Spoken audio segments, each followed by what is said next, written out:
நேரில் இருந்தால் கொஞ்சம் இம்பேக்டாக இருக்குமே, அதுக்கு தான். ஏன்னா என்னாச்சு? நெருப்புனா எனக்கு கொஞ்சம்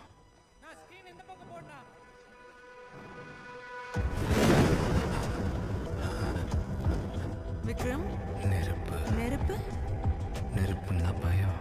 பயமா? என்னாச்சு? ஒன்றும் இல்லையே, நெருப்பு தான் இந்த சீனுக்கு முக்கியமே. நீங்கள் போய் ரெடி பண்ணுங்க, போங்க போங்க. வா போலாம் போலாம். சரி வா. ஏ all lights on. Stunt ready தானே? என்னாச்சு? தெரில, ஏதோ வளர்றாரு. ராகுல், ஃபயர் பார்ட்டி கூப்பிடு.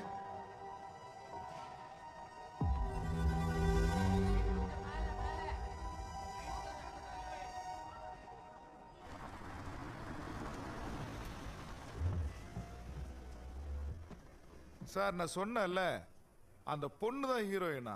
அன்னைக்கு வந்து பிரச்சனை பண்ணானே, அவனை இங்கே தான் சார் இருக்கான்.